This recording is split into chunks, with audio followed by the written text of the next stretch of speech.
U.S. begins to tackle commercial maritime lag as China hogs supply chains. The United States has long been sea-blind and is now waking up. That is how maritime historian Salvatore Mercogliano describes the country's newfound awareness. "We equate sea power with military naval power," he told the Epoch Times. "We're not equating it with commercial trade. China's doing both, and they understand that. And I think that's where the U.S. has to catch up, and that's the sea blindness." Tune in to China Watch, a podcast on Chinese politics, technology, and business. "The United States knows how much it lags behind China in shipbuilding," said Mercogliano, who is an associate professor at Campbell University.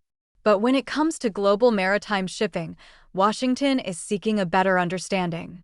He places many recent events under that umbrella. A 2025 proposal to impose U.S. port fees on Chinese-operated ships was intended to provoke an industry reaction so the Trump administration could learn more about the Chinese presence, he said. "The port fees are currently on hold during the one-year U.S. China trade war truce that expires in November." To Mercogliano, a high-profile deal in which a BlackRock-led U.S. consortium attempted to buy dozens of global ports from a Hong Kong company shows the United States' intention to return to maritime commerce. Chinese firms have stakes, operating rights, or construction involvement in 110 ports across 67 countries, giving Beijing a presence in maritime hubs spanning every inhabited continent. Recently, the U.S. Department of Justice indicted Chinese shipping container manufacturers and their executives for forming a price-fixing cartel during the COVID-19 years. Chinese companies produce more than 95% of the world's containers. Dry cargo containers, whether used on ships, trains, or trucks, are today's units of global trade. Most manufactured goods traded internationally are transported in such containers. As mundane as they sound, they can be another choke point at Beijing's disposal, according to Carl Bensel, former commissioner of the Federal Maritime Commission. The recent DOJ case caused quite a stir in China because one of the indicted executives was arrested in Paris moments before boarding a flight to Hong Kong. His extradition to the United States is still pending. State-owned media criticized the arrest as an example of the United States' long-arm control.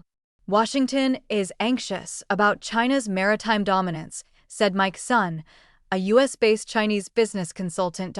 He told the Epoch Times that the arrest might evolve into a political event, as in the case of Meng Wanzhou, Huawei's chief financial officer.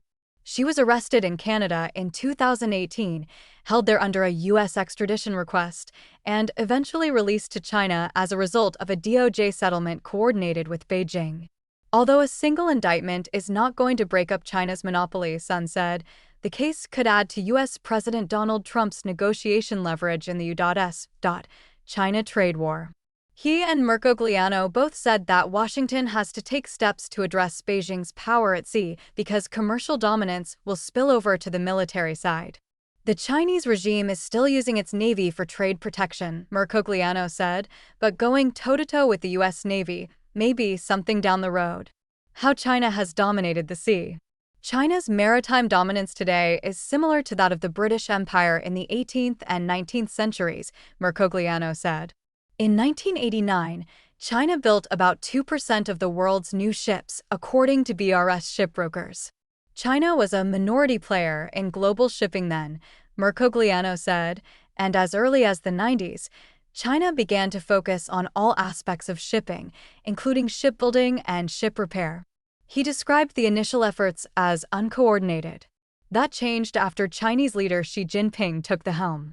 With the 5-year plan ending in 2015 and the following Made in China 2025 industrial policy, China solidified its dominance in shipbuilding. Chinese businesses also started consolidating into state-owned conglomerates, and Japan and South Korea began losing market share to China. China captured 70.9% of global ship orders by the end of 2025, up from 51% in 2022, according to BRS shipbrokers. That rapid expansion occurred despite uncertainties surrounding proposed port fees and tariff roller coasters.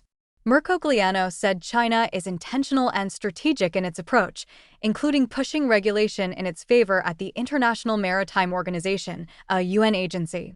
A new set of decarbonization standards approved in April 2025, but not yet adopted, would shorten an existing ship service life from 25 to 30 years to about 15 to 20 years, he said. The adoption of the new standards is still in negotiation, delayed from its original implementation date in October 2025. The implementation will mandate the retirement of many existing ships and create a lot of demand for new ships.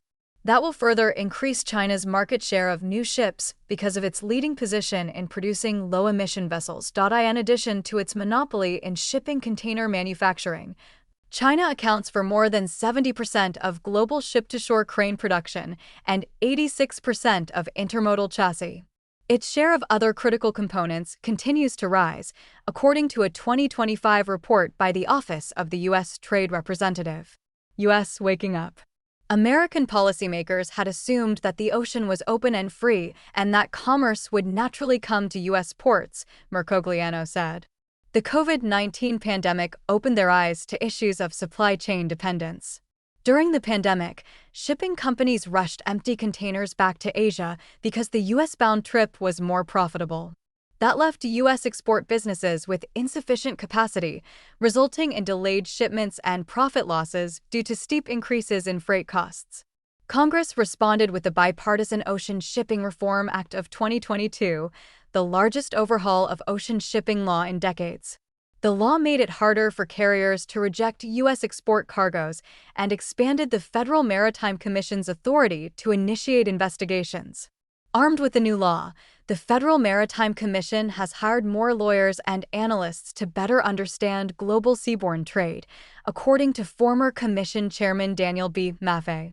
In March 2025, the Federal Maritime Commission began an examination of unfavorable shipping conditions affecting U.S. companies at 7 global maritime choke points: the Northern Sea Passage in the Arctic, the English Channel, the Strait of Malacca, the Strait of Singapore, the Strait of Gibraltar, the Panama Canal, and the Suez Canal.